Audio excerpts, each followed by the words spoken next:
nyonso bazolanda biso bipai nyonso na niveau international bandeko nyonso bazolanda biso tobi mbote na bino parce que tout monde est important to se communiquer na bino na moment ezali ya confinement parce que biso nyonso tobi bipai nyonso maladie ezotungisa biso épidémie ezotungisa biso ezali coronavirus yango tout monde qui par rapport ya coronavirus dire nango encore dire tout monde qui toyi ko vanda boete biso ba membre ya 100% MLC tout monde qui que esengeli to za na moment moko ya forte ya partage to se communiquer entre nous moment de partage to lobela entre autres historique à MLC to lobela za idéologie à MLC parce que tout monde qui est important na ba membre MLC bayeba nini historique MLC le MLC banda le MLC déroulement MLC le zali pe ba idéologie MLC tout monde qui est important pour na ba membre na biso bazala communiquer on to ngai to sepela to lekisango na média bino moko après bililo bokomona le toza ensemble na ba membre ya MLC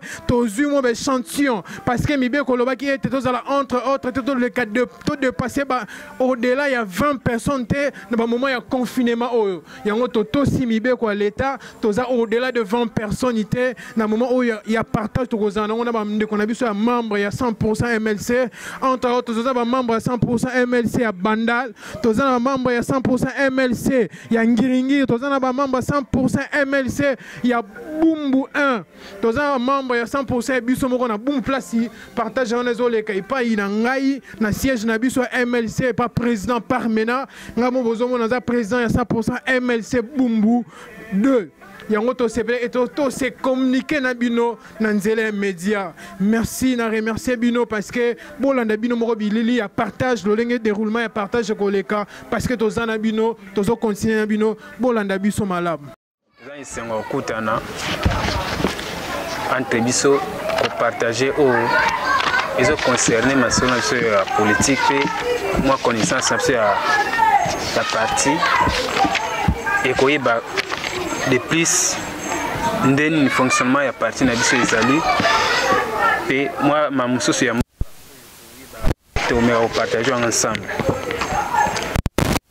Premièrement, formation autosala ils ont visé au renforcer la compétence na biso sur le plan politique. Pour renforcer bolingo entre biso à niveau à parti, pourquoi pas à niveau de la structure nabiso. Parce que la plupart des bateaux, sont ignorants pour défendre parti nae vaillamment, pour défendre structure nae, parce que azana matière té. Une fois, toujours nous avons renforcé la matière sur le plan politique, nous allons en mesure de défendre vaillamment parti nabiso. Et quand même dans les réseaux sociaux, on va attaquer leader nabiso, va attaquer parti nabiso. Même si tu dois réagir parce que tu as formé, il y a réagir.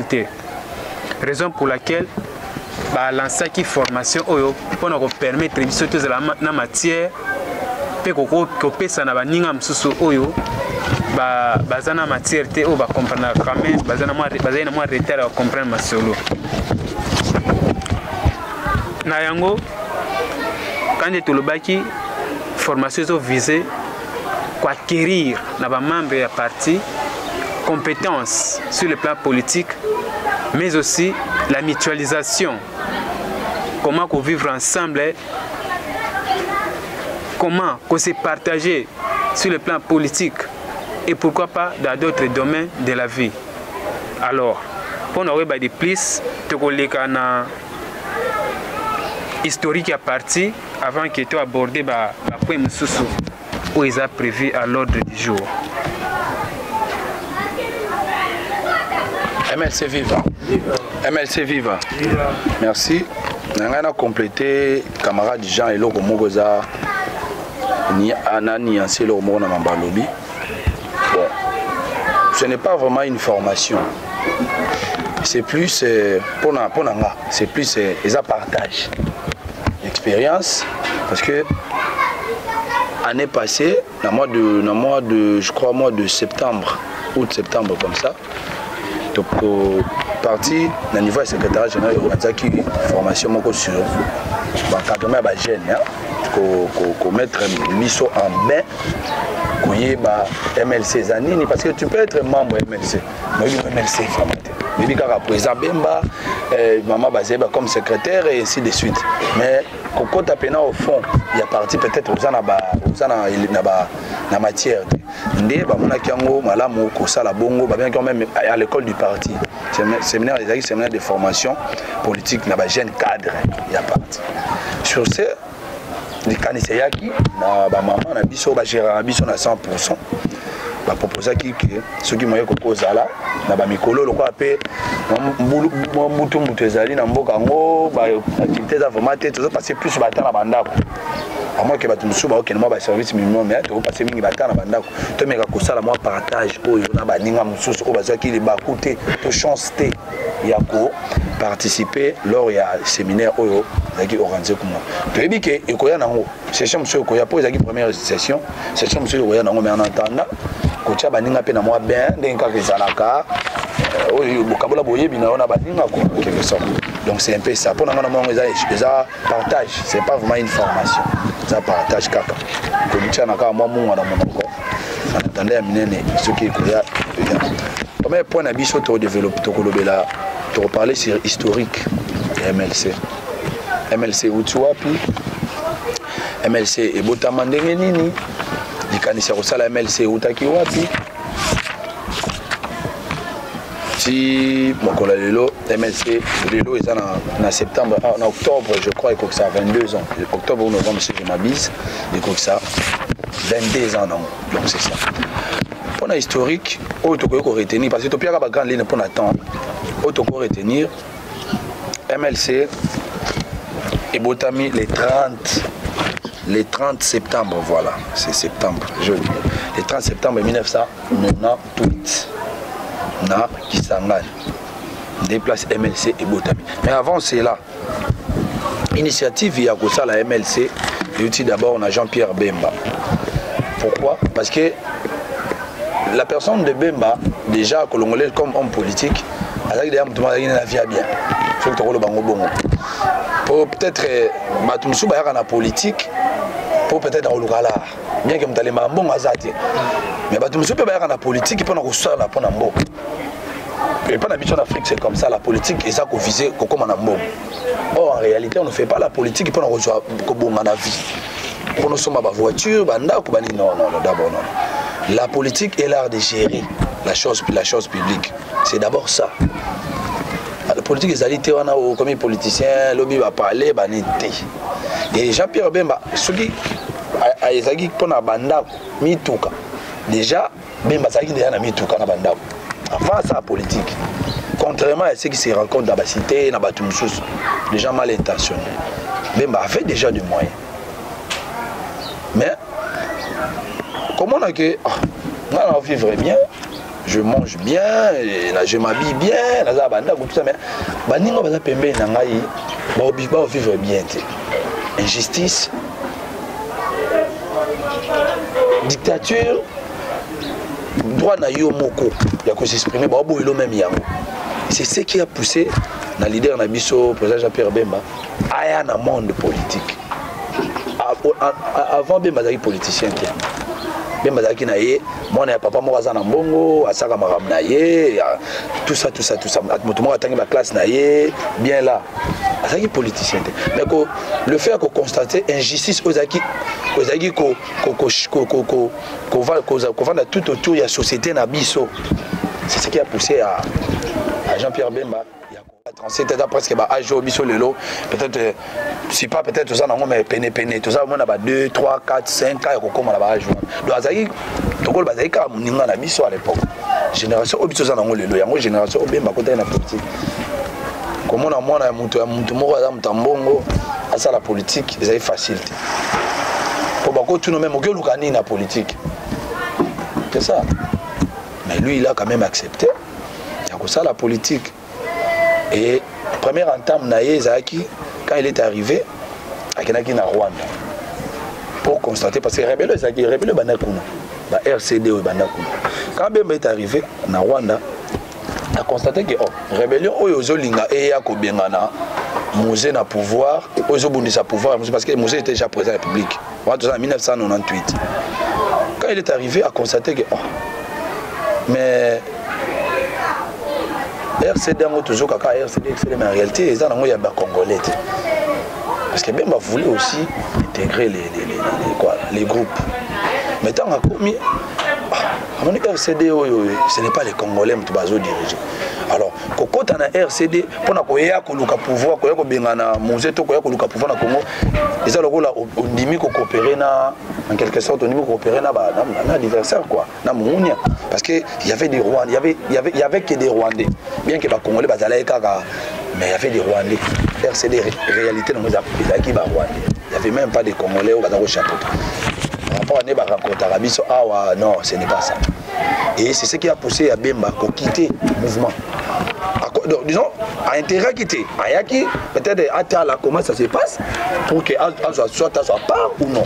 Mais tant qu'on a commis à constater que les mouvements, les groupes, les acquis dirigés, c'est ce qui a poussé Jean-Pierre Bemba repli.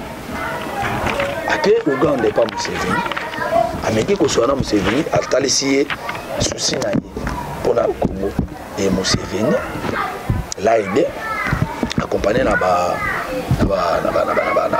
comment on dit, partenaire étranger, ça qui est moi groupe, soutenir parce que Ouganda m'a soutenu à Makasi. Mais si moi quelques militaires, Yesikoyo, gens qui s'engagent. Place Makambe Bandaki, sali quelques formations, sali peu adhésion, il y a bateau parce que mouvement d'habitude c'est MLC. M les alliés mouvement, L les libération, C les Congo. Pourquoi mouvement parce que il y a eu une adhésion massive ya bateau. MLC ba ya bango à bras ouverts qui s'amène. Bateau bango moko. Babenga bateau te ko ya ko kota msala sola na makasi comme ça s'est fait à l'époque avec Mobutu à l'époque na zo bateau mususu par force ba étudiant non. L'adhésion était de manière libre, personnelle aussi. Individuel plutôt. Donc c'est sa raison pour laquelle M1 ici, le mouvement Wana, c'est ça dans le sens Wana parce qu'il y a eu une adhésion massive à Batou. C'est ça, volontaire, merci. Et Batou Baye quoi intégré, Bazu formation, Babandi première cap. Il y a MLC, donc place rébellion vraiment MLC Banda, ils en ont vu dans l'international territoire, je crois, dans Bouta. C'est toujours dans la Grand Oriental, province orientale. C'est là où MLC et Bandaki, comment on dit, les Bandaki rébellion quoi. Donc c'est un peu ça. Et après,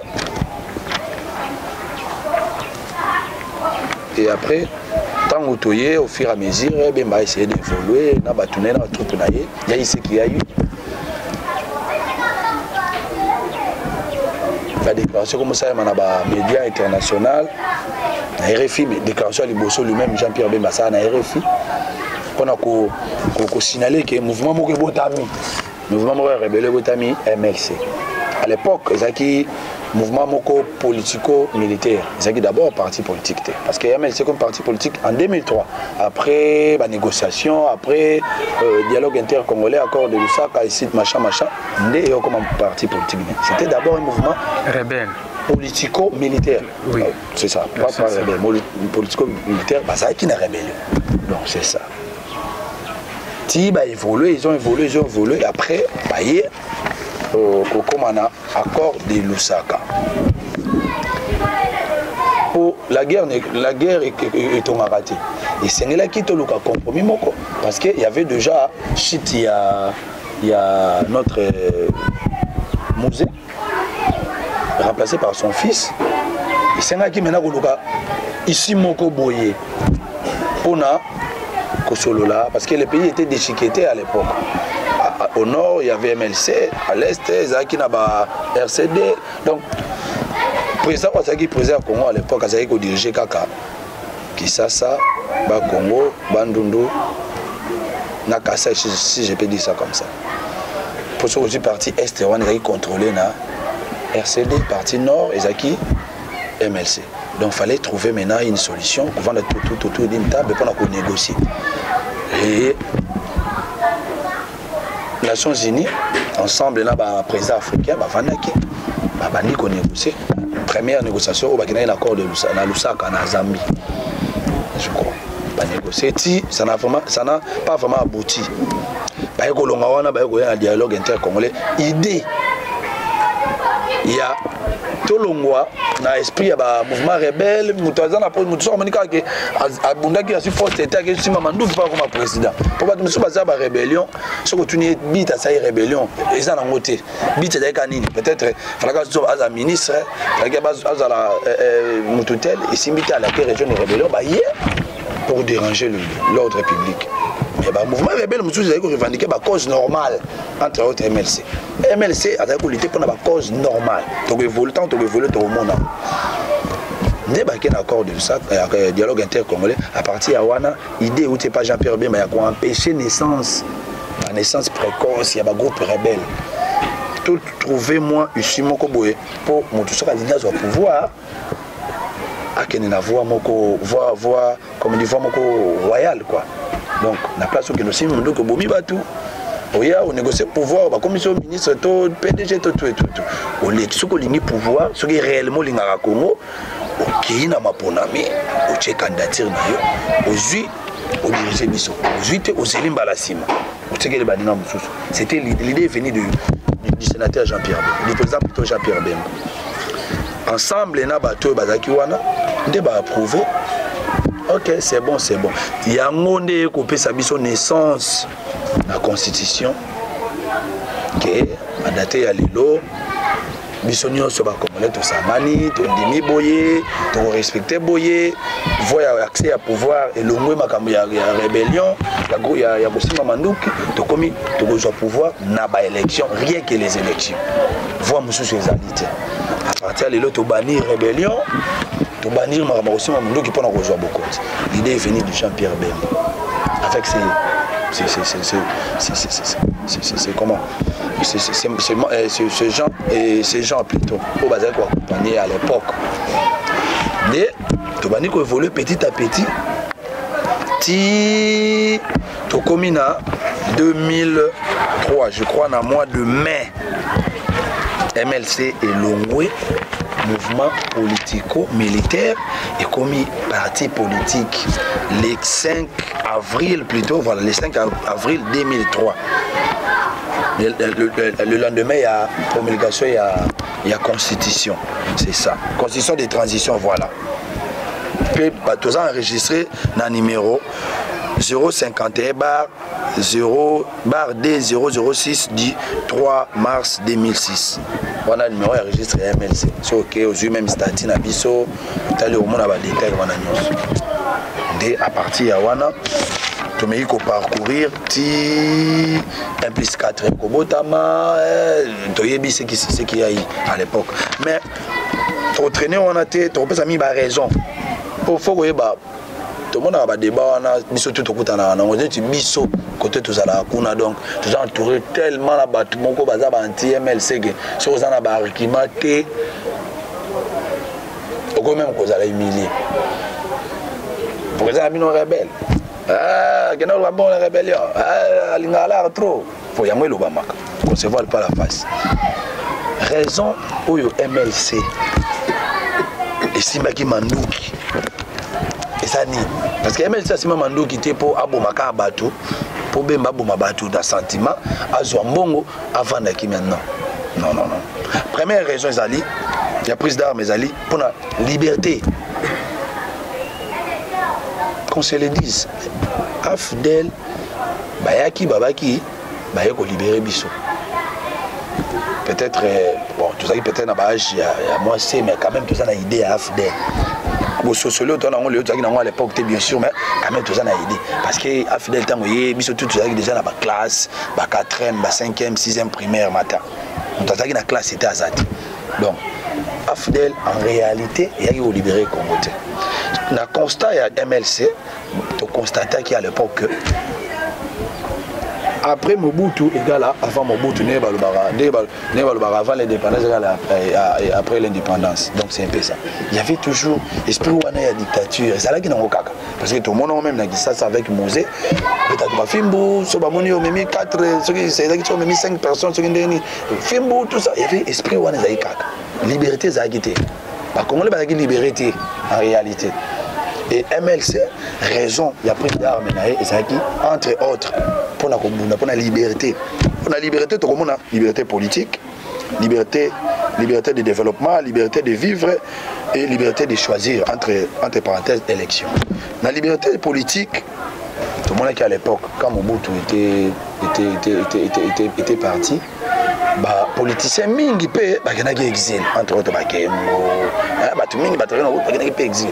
Or MLC voulait assurer que mais tout ça ba congolais ceux qui tous en nombre je crois 7 nous sommes des congolais ceux qui tous dans musala moko ba pesi biso que besoin 1000 chaises pour transporter des awati et peine tous à 7 j'espère ceux tous à 7 prenons 700 chaises voilà. Toko Kaboula 100, nous avons 100 chaises, exercice aux Olympiques réduit. Mais ce qui est au lobby, bon, le reste 700 chaises, il y a $100 dans moto. Jusina, na Paramena, na Jean, tout ça va de côté, mais moto ça en 4. Oui, tous en bon, mais ce qui est tout ça la inerte, na transporter, tout ça la inerte, tout ça tant sous 2 0 3 0. Parce que effectivement, tu réduire effectivement pour l'égoïsme.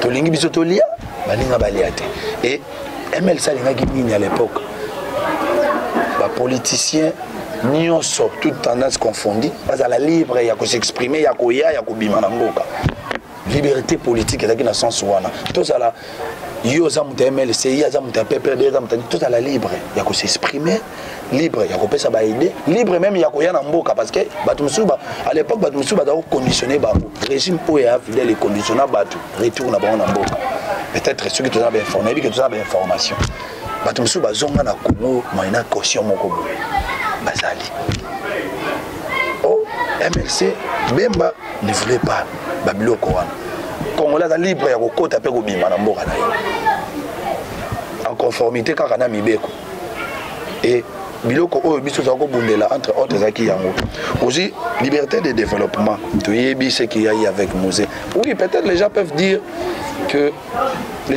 que Mosé Tangayaki Todamaki tout ça mais départ il y a Mosé bien que peut-être côté on a to ko ndimate biloko bato a PPRD balobaba qui sont pas totalement tort Mosé ayaki ko benga na Mobutu mais Mosé ayaki ko chabiso na libulu mususu sur le plan développement économique tout. Il y a en même temps où Joseph Kabila budget na biso ezaki moins de 500 millions. Moins de 500 millions budget à Congo. Moins de 500 millions. Parce que rebelle a du pouvoir. Ayaki na batunaye selon ndenge ba signé ki ba accord na banga MRA qui toujours accompagné na pouvoir. Toujours accompagné na pouvoir. Au pays Abissonine, Mosé avait hypothéqué ces pays. Mosé. Accord, il y a MRA, tout le monde en plus tard, quand on a développé, ils ont accord Oyo, Indima qui concédait une partie à la République démocratique du Congo. C'est ça. C'est même la raison Oyo. Mosé a combien de président parce qu'il avait accepté que vous accompagnez, vous avez un poids, sur les nazis, on a la mine. Ça, ce n'est pas, ça tabouté. Et ça vrai. Et ça vrai. Et quand Mosé est arrivé, tellement il est congolais, tellement sans il y a patriotisme, même à temps où donc même quand on commet le mal, conscience ça ça qui n'a pas mal. Tant Mosé vous a comme non. Batoyo, il y a même un conglomérat des aventuriers, l'AFDEL. Il y a mon compte à la qualification à ça. C'est plus de 300 000 km², je crois. Ce qui me demande c'est belé. 300 000 km², et ça aussi, c'est presque ça. Les deux qui vous je crois une partie peut-être Yamaniema, peut-être 300 000 km². Son mémoire s'est trompé. Et Moussa, quand il est arrivé, il a dit non, étant congolais, étant patriote, et Simbaté. C'est là maintenant, problème à Moussa et Botama Yangoana. Le roi à Moussa, et ça a été lié à l'Ogoana, accord Oana. Autrement dit, balkanisation. C'est ce que Moussa avait refusé à l'époque. Et c'est parmi Babiloko, mais c'est d'accord Bundela. Mboka, faut ezala moko. Montenir so faut attendre un droit de s'exprimer, nous avons un droit de contribuer dans Mboka. Ce qui est ça bilanga, en conformité car on a mis beko. Ce qui est ça la izino ali pa osali, c'est ça, liberté de développement. Pouvoir ezala karaté, batumoka bakanga ngote, bangoka bazana droit osala ba faire, bangoka bazana droit osala quoi que ce soit. Ça, c'est ce que MLC refusait à l'époque. Et puis liberté de vivre. Peut-être mais ça c'est une réalité. Vite au mener l'îlot, bien que ça les alliés, mais vie au mener l'îlot, 25 ans passés pour vivre en côté dans l'îlot. Comme il peut, na longwe naza peut-être il y a Congo, na ke Bandundu, na ke Équateur, na ke Kisangani, ainsi de suite. Nazaka a le même esprit, Nazaka a la même morale que ceux qui sont à Shanghai, la province d'origine. C'est ça. Congolais se sentir libre partout aux Ala. Voilà en quelque sorte. Les actes, oh, bino batoaba, Congo, biso bataba, biso bangala, non. Du tribalisme. Biso tezo linga mote, biso peto prona mote na MLC. C'est parmi Babiloko oyo pour ça MLC azwa mando qui pona ko se faire entendre peut-être parce que ce qui la négociation peut-être c'était pour nous un moyen pour nous mettre et point sous ces là qui liberté de choisir pour les gens déjà anticipé qu'il y a une élection. Deuxième raison c'est qui pour nous lutter contre la dictature, il y a Moussa, il y a Joseph Kabila parce que Moussa déjà Kendeki clientélisme. Il y a un lot de constater les lots. Autour na-o, hôtel nini kingandi ya nani? Oh ya kingandi politique. Aussi oh supermarché kingandi, marché wana nani? Supermarché kingandi ya nani? Ya kingandi politique. Donc ceux qui le lot congolais ont peut-être na besoin tonga. Bato ça 24 oyo. Même ils ont qualifié. Mais ceux qui ont brèche mon côté kuna ozana moto moko na quantité ozoate le clientélisme c'est ça et loko e bomi pe Congo ya mwana même makambo ya baso de mouton oyo et loko kisali pe et comme appelle boza clientélisme c'est ça caméra la pression bongo ça ça msala osala msala na goût na ya bato oyo olingi po ebike soki na pesi marché na retour pourcentage na ngezali et autant non te musala nini bato bako produit qualité ya musala otala ngote otala kaka na pesi bango 100 basa boulot na yebika na ozongo 30 mais si on a pesi ya olesate voilà pe et loko monsieur da tribalisme te lobela ki ngo pe déjà c'est ça donc ba raison au MLC assimilé ki mundoki ya ngo MLC assimilé mandoki te bemba ki na rébellion te po azwa bala ratia na poche parce qu'il azaki déjà na bon bien que mutali mbongo azate bien mazaki pauvreté contrairement à ba leader politique une grande partie des leaders politiques ba na Congo ba yaki ozwa mbongo na politique pour ça hôtel ba vina bongo avant politique mingi ba la raté mais bemba au moins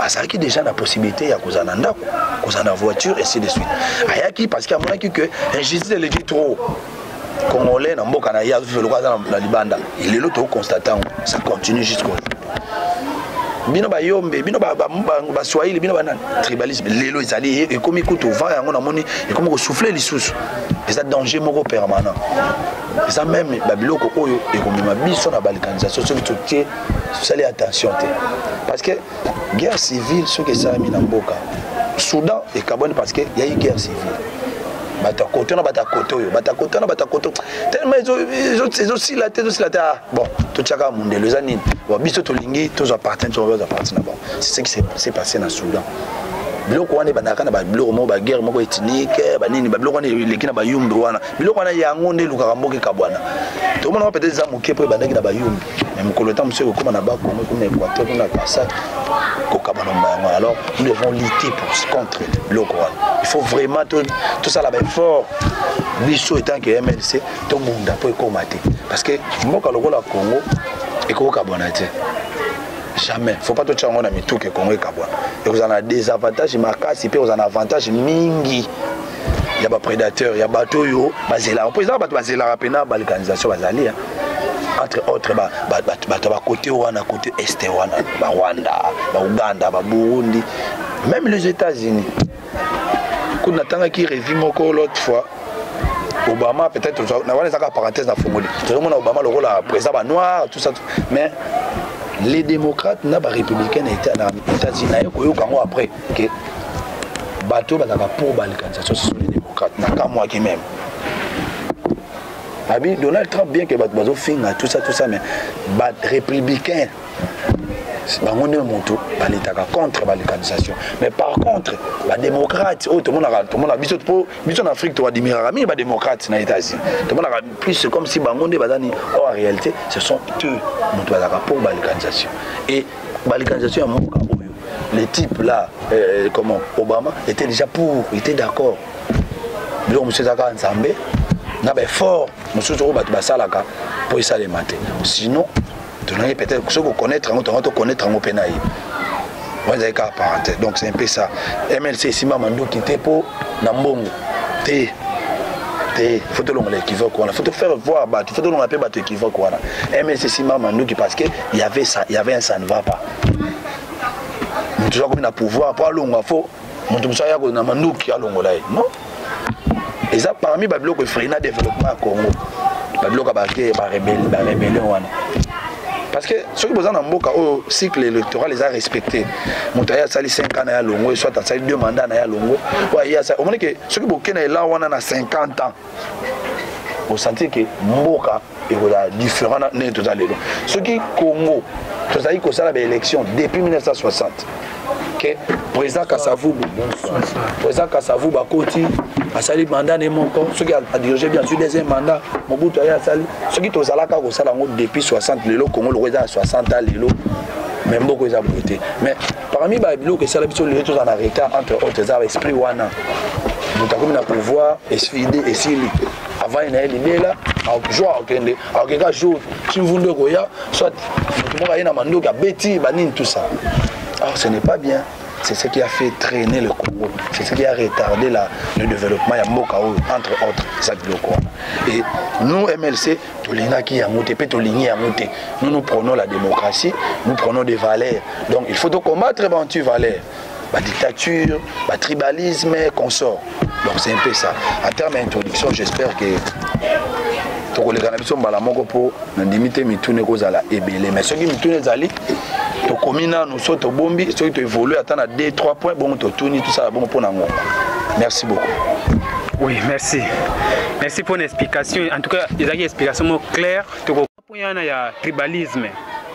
Par preuve, biso na MSC tu as un peu tribalité. Par preuve, so teli banda ba créer MSC ti lelo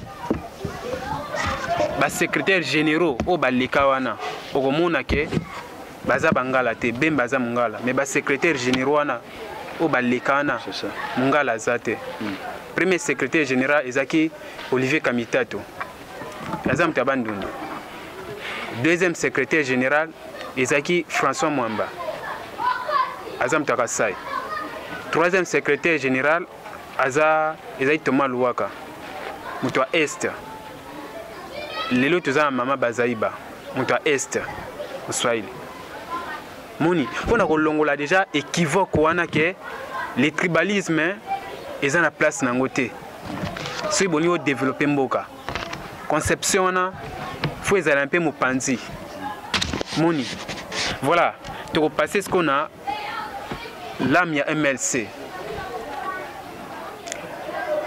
AMIA MLC ils ont reposé la fourmi. Un point important. La fourmi symbolise la solidarité entre Bissona MLC, entre Bissona 100%, Bemba. Il faut qu'il y ait la solidarité.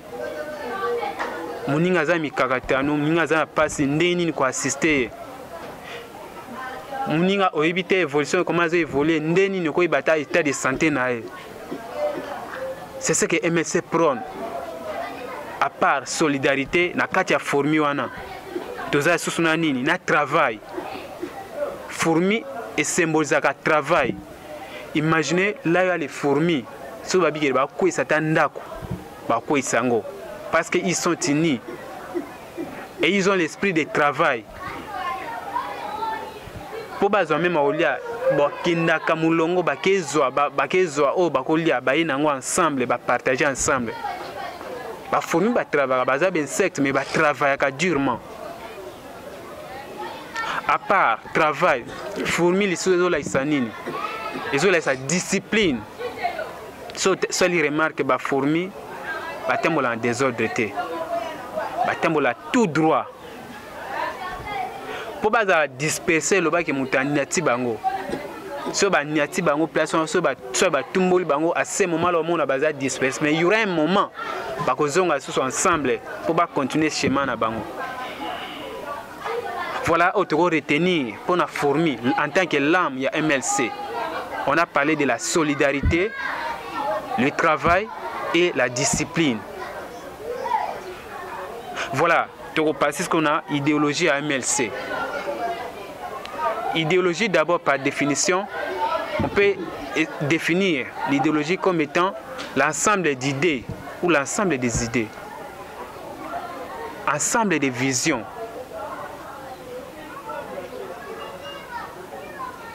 Voilà, parmi l'idéologie MLC, il y a 4 piliers, il y a 4 éléments qui caractérisent l'idéologie des MLC. À savoir, première idéologie, tout le monde a, sur le plan économique. Sur le plan économique, nous sommes un parti libéral.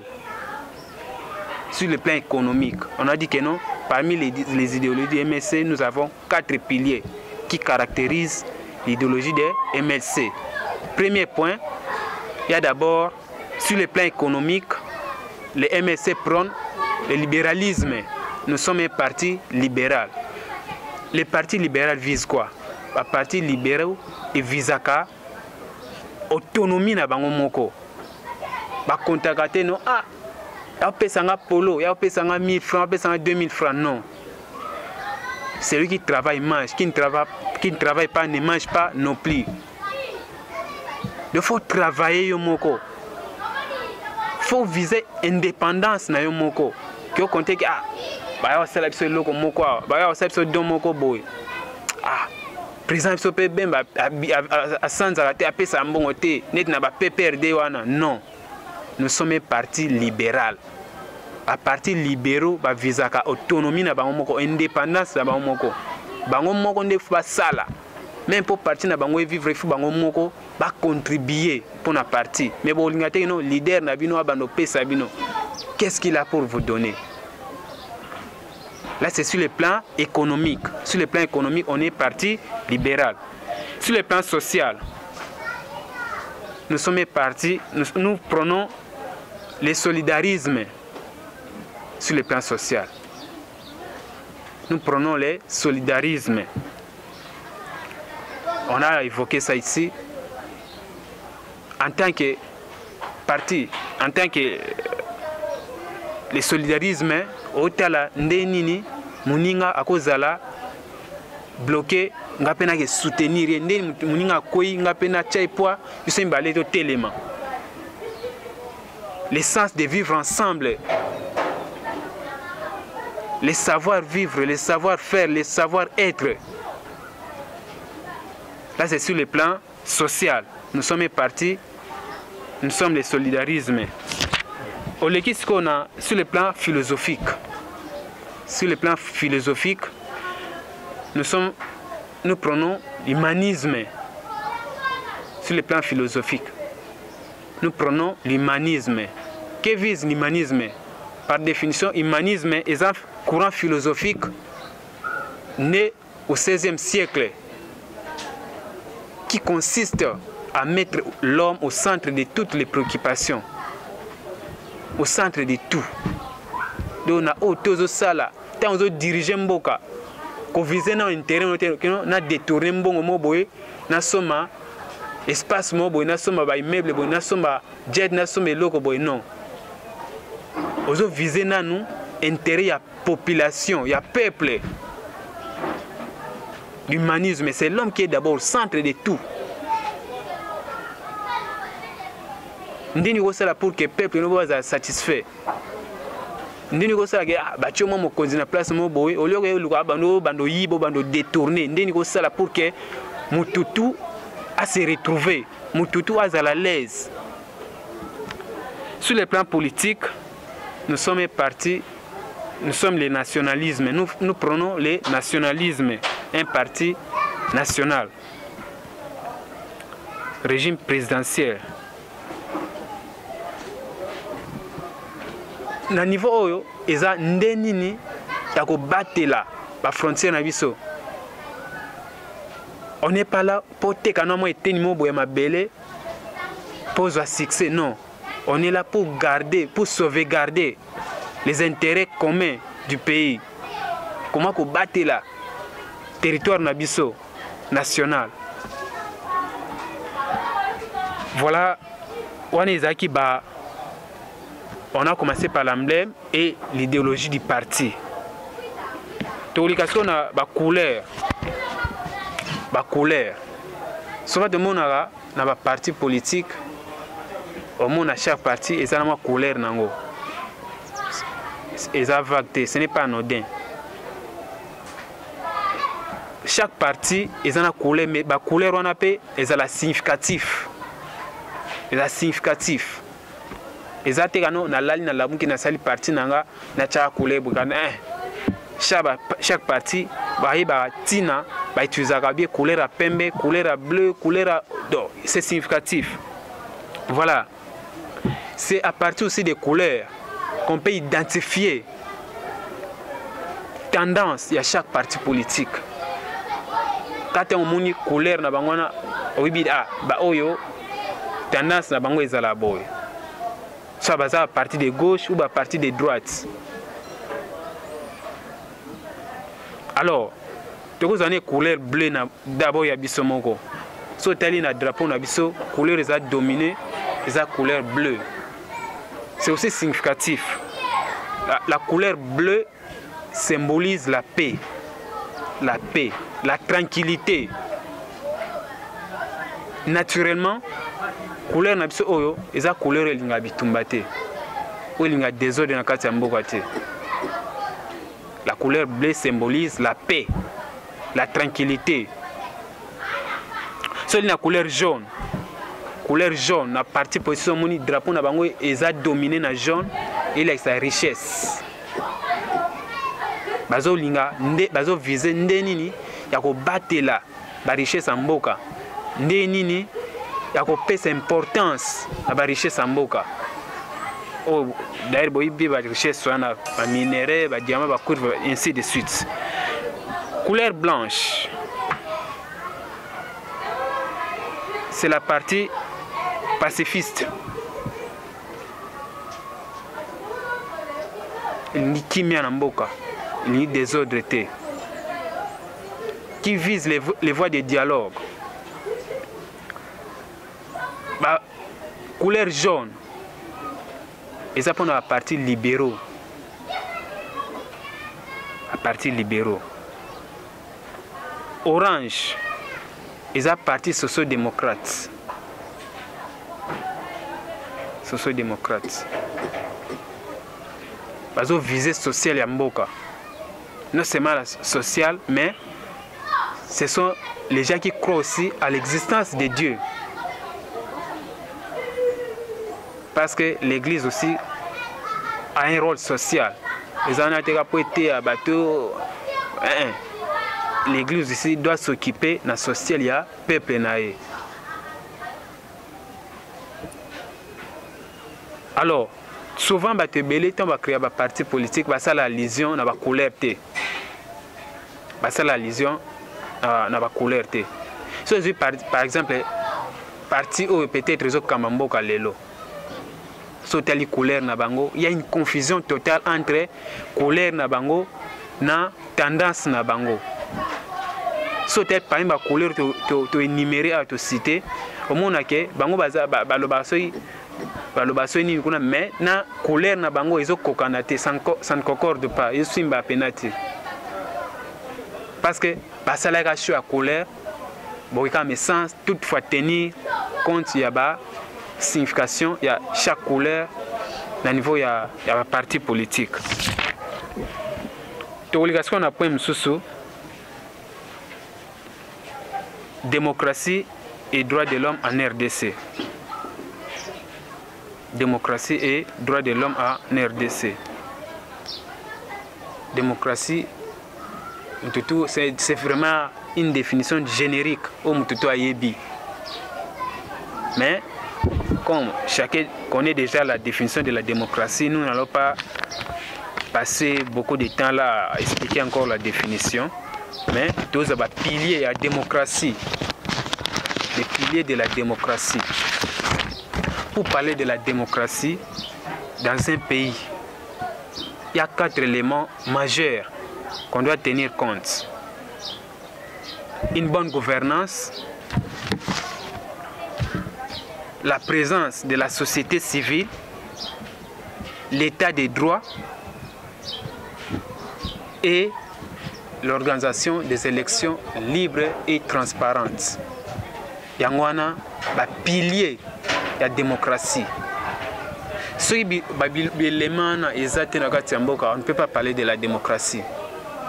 Soit, le terme oyo, tout tangi awa, et cause la simple slogan, il faut pas sentir vraiment. Il faut sentir par pratique. Alors,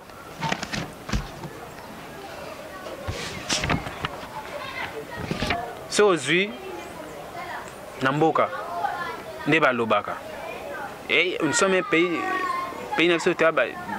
démocratique, une démocratie. Est-ce que la démocratie est à peine respectée?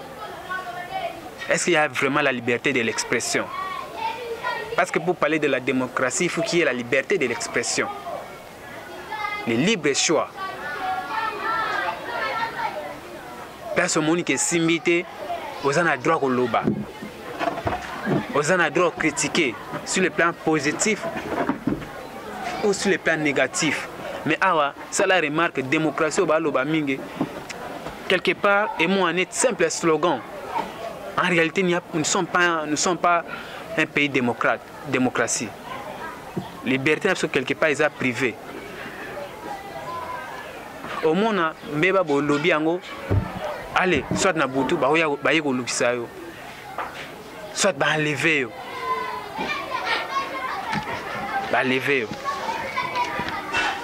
Alors, parmi les éléments où tu t'es awa, tu as une bonne gouvernance. Bonne gouvernance. Est-ce que les dirigeants te votent qui ou soit imposer biso? Apparemment, comme s'il n'y a pas une bonne gouvernance. Tu as une preuve tangible. Tu as $. Et combien à combien? Et Mouto, par exemple, va foutre 300 000 francs. Foutre l'anda ou bien à $150. Fois somme à $. Bah foutre un salaire n'est en francs, mais à foutre l'anda en $. Il faut somme à $. À somme à $, on a toi combien? Et à foutre l'anda à combien? Est-ce qu'il y a une bonne gouvernance? Je ne sais pas. Est-ce que Bambongo, Oyo, ils ont quota, le trésor public, ils ont bien encadré, ils ont bien géré.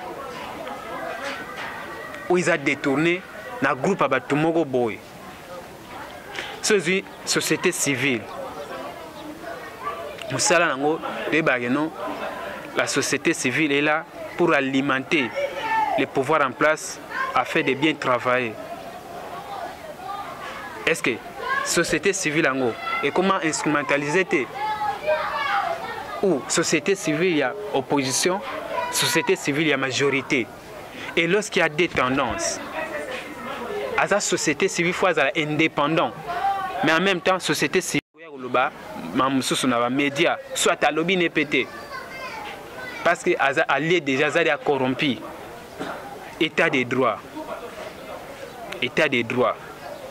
on va prendre état des droits tozana bokonzi bokomo mona ce que état des droits est-ce que ça simple slogan ou état des droits ngo eza pena solo ou tu senti que non la exception que non état des droits mais en réalité il n'y a pas l'état des droits. Si réellement il y a l'état des droits babanda okanga so babanda ko poursuivre ba oyo biso tout oyeba à travers ba marche to sala awa poto komana soi-disant alternance.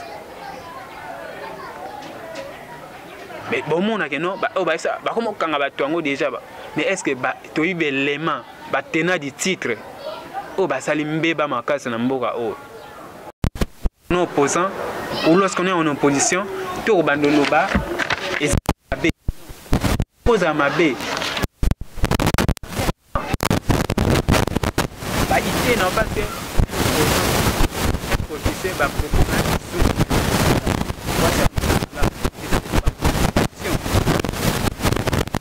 motivation awa so zineti kantia bien ina média critiquer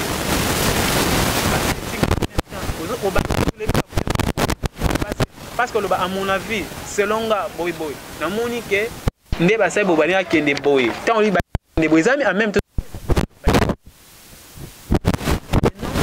n'ont pas besoin de citer les gens ba mo bazana politique ba mo libre tant au tudongo ba ko misa ay ko kanga mais même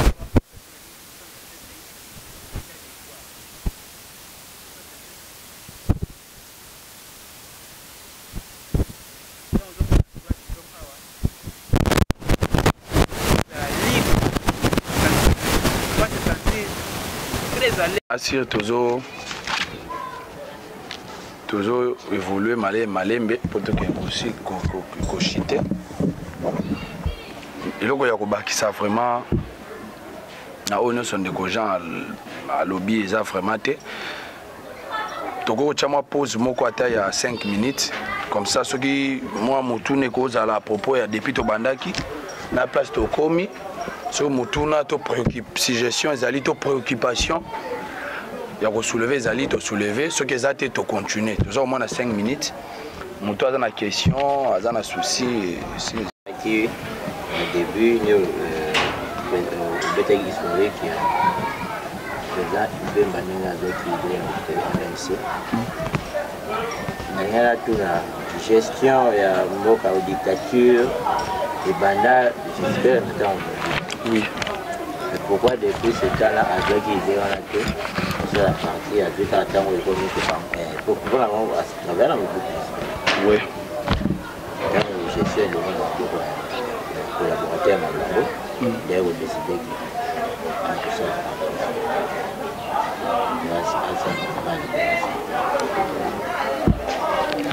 Il y a Pharaon, n'est-ce pas?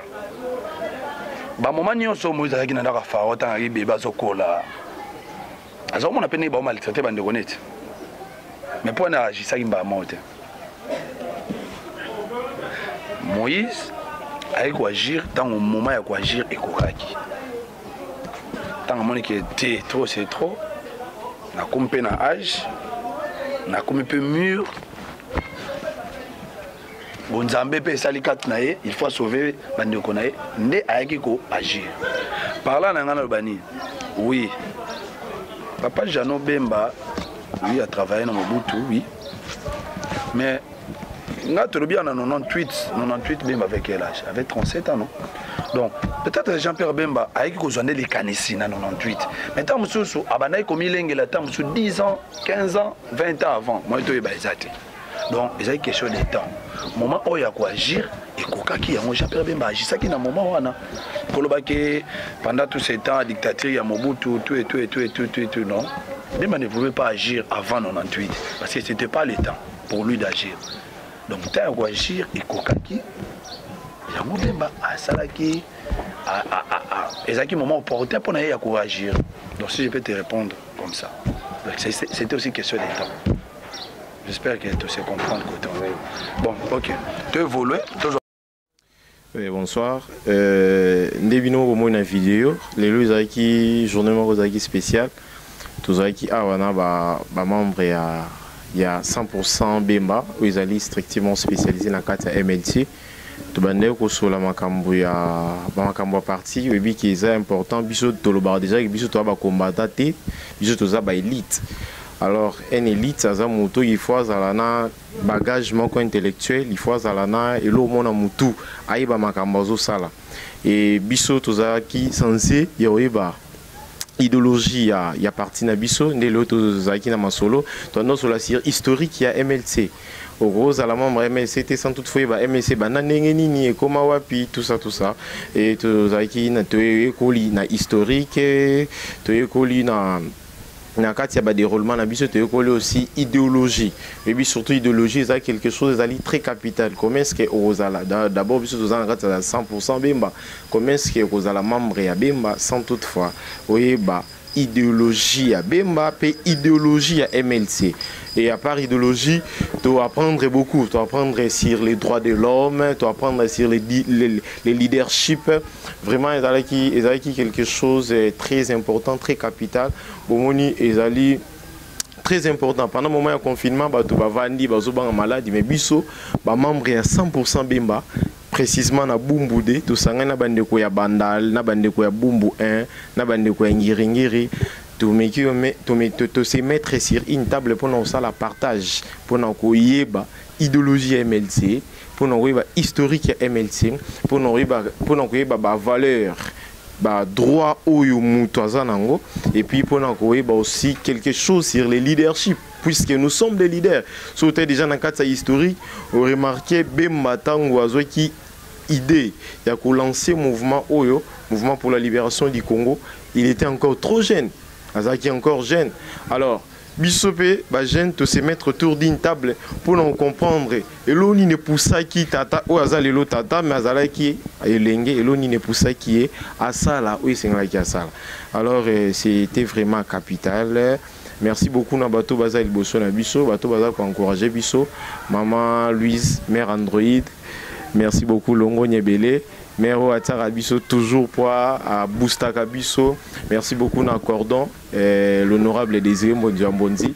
Yépe Atika bisoté. Merci na ba maman nyonso ya Carré FR. Ba maman la biso ba jeune tout monde qui tozo comme petit à petit bipa ebino to lingaki. À la prochaine occasion tokutana to sol encore MLC awana Bumbude 100% Bemba moto mochali bazo chika